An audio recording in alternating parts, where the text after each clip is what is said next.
नमस्कार. माणूसच माणसाला जीव लावत नाही तर प्राणीसुद्धा माणसाला जीव लावतात. जेवढं प्रेम आपुलकी आपण प्राण्यांना पक्ष्यांना देऊ त्याच्या दुप्पट ते आपल्याला देतात. आता या व्हिडिओमध्ये चक्क आपल्या आजारी मालकाला भेटण्यासाठी चक्क हत्ती हॉस्पिटलमध्ये आला आहे. त्यानंतर पुढे काय झालं हे पाहण्यासाठी आपला RZ मराठी न्यूज चॅनल जरूर सबस्क्राईब करून घ्या. आपण आपल्या घरामध्ये पशुपक्षी पाळत असतो. आपण त्यांना आपल्या घरातीलच एक सदस्य मानत असतो. जेवढा खर्च आपण आपल्यासाठी करत नाही तेवढा खर्च आपण त्यांच्यासाठी करत असतो.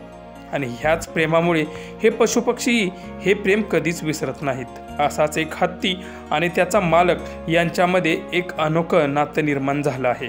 आणि याच प्रेमाखातर चक्क हत्ती आपल्या मालकाला भेटण्यासाठी हॉस्पिटलमध्ये आला. हा व्हिडिओ रोहित45 या इंस्टाग्राम अकाउंटवरून शेअर केला असून बऱ्याच नेटकऱ्यांनी या व्हिडिओच्या वर कमेंटचा वर्षाव देखील केला आहे. त्यामध्ये एका युजर्सने हेच खरं प्रेम आहे अशी कमेंट केली आहे, तर दुसऱ्या एका युजर्सने प्रेमाची भाषा प्रेम करणाऱ्यालाच कळते अशी कमेंट केली असून तुम्हाला या मालकाचं आणि हत्तीचं प्रेम पाहून काय वाटलं त्याही प्रतिक्रिया आम्हाला नक्की कळवा.